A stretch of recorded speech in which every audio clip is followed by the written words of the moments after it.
Des chutes de neige assez spectaculaires pour être aussi tardives. C'est ce qui s'est passé notamment dans les Alpes avec une abondance de neige mais en même temps des températures printanières. Le risque d'avalanche est important. Comment s'en prémunir? On en parle avec notre invité Guillaume Morel. Bonjour. Bonjour. Bienvenue sur Sud Radio. Merci. Vous êtes guide de haute montagne à Chamonix-Mont-Blanc, en Savoie, évidemment. Savoie ou Haute-Savoie?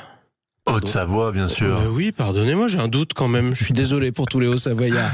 Bon, je pense que j'y retournerai pas pendant 10 ans parce que s'ils me retrouvent, ils régleront 2 ou 3 comptes. Guillaume Morel, d'abord, il est élevé ou pas le risque d'avalanche au-dessus de Chamonix? Alors aujourd'hui, sur l'ensemble des hauts massifs, que ce soit de notre belle Haute-Savoie ou de la magnifique Savoie, il est de 4 sur 5. De 4 sur 5, donc, c'est-à-dire très élevé. Ça veut dire très élevé.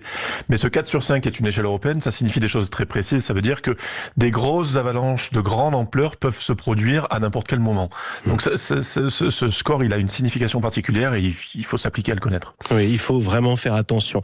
Alors, je vais vous poser plusieurs questions. D'abord, je vais vous demander de m'expliquer à quoi je reconnais une zone où c'est particulièrement dangereux parce que le risque est clair.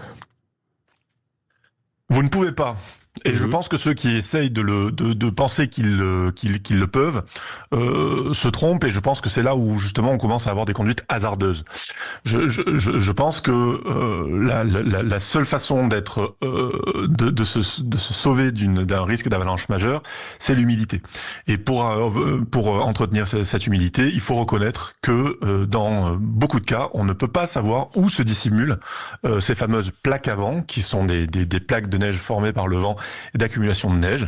Alors bien sûr, on le sait que ça peut être à proximité d'arêtes qui ont permis la construction de ces plaques à vent, mais je crois qu'il faut être, moi après plus de 20 ans de pratique, il faut être particulièrement humble. Elles sont extrêmement difficiles à déceler par avance. Même vous pouvez vous faire avoir alors que vous êtes guide de haute montagne, c'est dire. Est-ce que ça signifie que quand le risque est de 4 sur 5 en ce moment, je ne sors pas des pistes balisées? Alors là aussi, plusieurs types de réponses. C'est-à-dire que soit vous êtes équipé et vous connaissez les risques qui sont liés à la montagne et vous savez, vous utilisez l'équipement de sûreté qui va avec, c'est-à-dire l'arva, la pelle, la sonde, l'airbag. Et à ce moment-là, vous pouvez éventuellement aller sur des hors-pistes de proximité que vous pouvez connaître, à condition de savoir s'en servir, d'avoir vérifié qu'ils fonctionnent et d'avoir fait des exercices tout au long de l'hiver pour pouvoir les utiliser le cas échéant, et d'être accompagné évidemment de personnes qui peuvent vous retrouver si c'est vous qui êtes dessous. Ouais. Je crois que dans tous les autres cas, c'est-à-dire je n'ai pas d'appareil, je n'ai pas fait beaucoup d'exercices d'avalanche cet hiver, je ne connais pas très bien la zone, ou pire encore, je connais très bien la zone et je peux vous assurer que là il n'y a jamais eu d'avalanche. C'est justement là où on commence à avoir des conduites hasardeuses. Ouais, c'est comme les accidents de voiture sur la route départementale qu'on prend tous les jours. On se laisse avoir. Pareil. Alors vous avez dit plusieurs choses, une pelle, une sonde, j'ai une vague idée de ce à quoi ça ressemble. Un airbag, d'abord vous nous le rappelez. Les skieurs peuvent avoir un airbag et il s'active tout de suite, il sert à quoi? Alors un airbag, c'est justement donc comme en voiture, hein, c'est un sac qui se gonfle. Non, le problème d'un airbag, c'est qu'il se gonfle par une action directe du skieur. C'est-à-dire le skieur sent qu'il est en danger, il va tirer sur une manette à hauteur de ses épaules et le sac va se gonfler. L'idée, c'est d'augmenter le volume qu'il prend dans la couche de neige pour faire en sorte que par densité, il reste au-dessus et ne soit pas enseveli. Le problème, c'est que ça n'empêche pas que l'avalanche peut aussi vous envoyer ou vous impacter contre un autre objet, un arbre, un rocher, et donc là l'airbag peut ne pas vous aider, ou tout simplement aussi d'avoir des difficultés à pouvoir enclencher ce mécanisme avec le stress et la tension.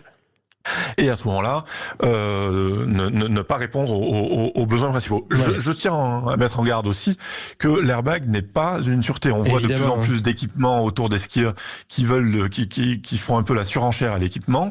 Je crois que la façon d'être la plus sage, c'est de se dire, si je m'autorise à y aller parce que j'ai un airbag, alors c'est justement parce que je ne devrais pas y aller. De toute façon, c'est simple, hein, c'est pas parce que j'ai mis ma ceinture de sécurité que je m'autorise à rouler à 300 à l'heure si mon moteur me le permet. Vous avez parlé d'un Arva rapidement. L'Arva, c'est un appareil qui permet de savoir à peu près où je suis, c'est ça ? C'est ça, c'est un émetteur-récepteur qui fonctionne sur une onde, sur une onde Voilà. Un particulière petit qui est radar, entre quoi. 50 et 100 mètres de voilà, et qui permet à quelqu'un d'autre de Ouais. vous retrouver. Maintenant, qu'est-ce qui m'arrive si quand même je suis pris? J'ai pas de chance, on va le dire comme ça. Je suis embarqué dans cette coulée. Littéralement, d'abord, je me fais tabasser sous la neige. Hein. Ça a l'air doux la neige, mais c'est pas du tout ça. Oui, alors exactement, hein, la masse volumique de la neige, suivant la qualité de la neige, peut être très différente, mais ça va de quelques dizaines de kilos au mètre cube jusqu'à quelques centaines de kilos au mètre cube. Donc évidemment, hein, ça peut être très Violent. handicapant.